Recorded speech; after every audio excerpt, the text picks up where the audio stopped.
The EPA cancels its union contract. Questions over a plan to move NYPD duties to a new agency, the Harlem Renaissance Cultural District. And Cuomo attacks Mamdani for living in a rent-stabilized unit. From WNYC, this is NYC Now. I'm Janae Pierre. The EPA is terminating contracts with its union. In a memo to staff, the agency says that it was following an executive order issued back in March that bans collective bargaining. President Trump cites national security concerns as a reason for the move. Union officials say it stands to affect over 600 employees in the New York City area. In April, the American Federation of Government Employees filed a lawsuit to block the ban, but a federal court upheld the president's actions. Last month, the agency also placed more than 100 employees on leave for protesting EPA policies, some of which were in our area. The union says it will fight this decision. In our previous episode, we mentioned a plan from New York City mayoral candidate Zohran Mamdani to shift some NYPD responsibilities to a new agency. WNYC's Charles Lane reports the plan is drawing both praise and skepticism.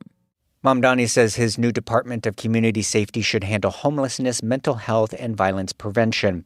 The idea is to reduce the NYPD's role in social services without reducing its headcount. Some experts say that makes sense if they can hire the staff and if the new head of the department has as much political power as the police commissioner.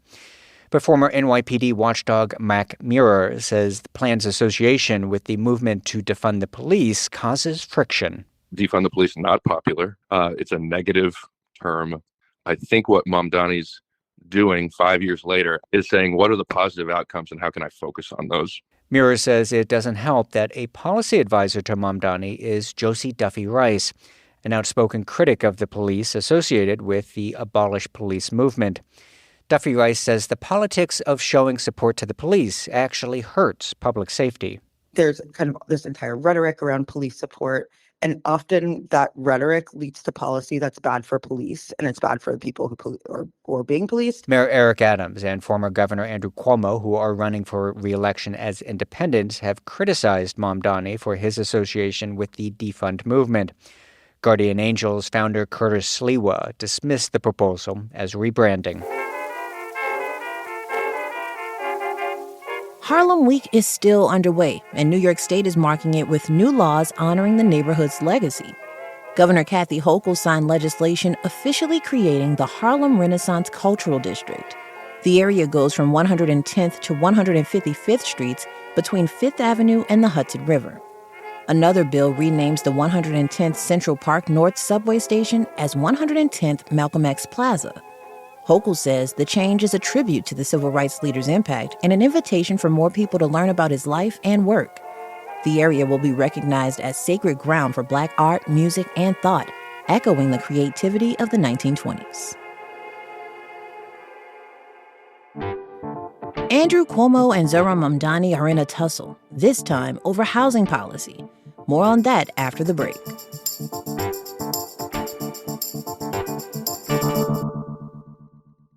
Rent-stabilized units, when they're vacant, should only be rented to people who need affordable housing, not people like Zohran Mamdani.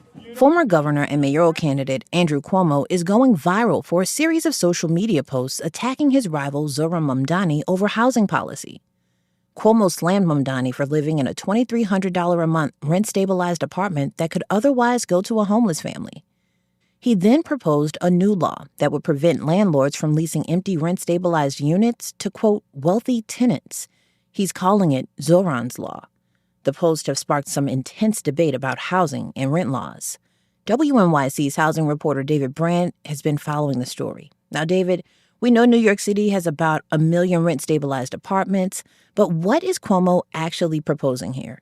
Well, that's a great question because he doesn't have many details here, but his plan, what he's calling Zohran's Law, would be to prevent landlords from renting empty rent-stabilized apartments to wealthy New Yorkers. Now, he hasn't answered any of my questions about what would constitute a wealthy New Yorker or how this would be implemented. He hasn't added any additional details in other news outlets. The New York Post did a story after he tweeted, and, he got it seems like maybe did a short interview. There was a quote from him in that piece, but they also say there's no details here. So it's hard to say exactly what he wants. But, you mentioned it in the question. There are 1 million rent-stabilized apartments in New York City. These are apartments where the annual rent is set by a board appointed by the mayor, the Rent Guidelines Board. You remember a few months ago, they approved a 3% increase. Tenants living in those apartments have the automatic right to a lease renewal. So there's some pretty strong protections for renters here. But these apartments really run the gamut from low-priced apartments in Bronx buildings that were built a century ago to really expensive new units in places like Hudson Yards or other Midtown Manhattan high-rises where, in exchange for property tax breaks, the landlords will have to keep the rent stabilized. So it's all different types of housing. It was never set up as like an affordability program designed specifically for low or middle income tenants. That would be kind of a new way of thinking about it. But I will say that there was, for about 25 years, some state laws that did allow landlords to take apartments out of rent stabilization if they found that their tenants were making, I think it started at $200,000 a year. I think it ended at $250,000 a year. And if they could prove that, they could deregulate that apartment and begin charging whatever they wanted. That came to an end in 2019 when, who was governor? Andrew Cuomo. He signed a law getting rid of that loophole. Okay, so what does Mamdani have to say in response to Cuomo's proposal? Mamdani had a press conference where he addressed Cuomo's comments, and he said this shows he's living, quote, rent-free in Cuomo's head. He also said that why didn't Cuomo institute this during his decade-plus tenure as governor? Because it's the state that sets the rent laws and oversees the rent stabilization system for New York City. So he could have done it then. Mamdani also said that he thinks the protections that are part of the rent stabilization system, those minimal annual rent increases, that right to a lease renewal, that those should apply to all tenants. What do housing experts have to say about all of this?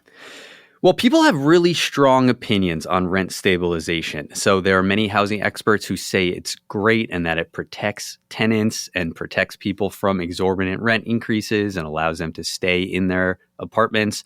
A lot say actually it's bad for the market, bad for housing overall, discourages new development.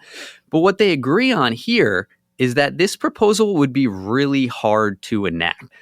First off, we don't have many details, but a means testing proposal where you have to do income verification to determine whether someone earns too much or earns below a certain threshold to qualify for one of these apartments, that would be really hard for the state's housing agency to actually enforce. And you're talking about tenants living in around 1 million apartments that then the state would have to verify their income or go through all of this paperwork before someone moves into an empty apartment. It would just prolong the moving process and wouldn't actually do much to help New York City solve its housing crisis.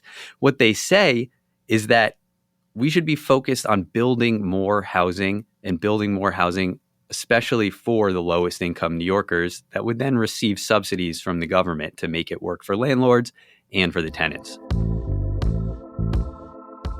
That's WNYC's David Brand. Thanks for listening to NYC Now from WNYC. I'm Janae Pierre. We'll be back tomorrow.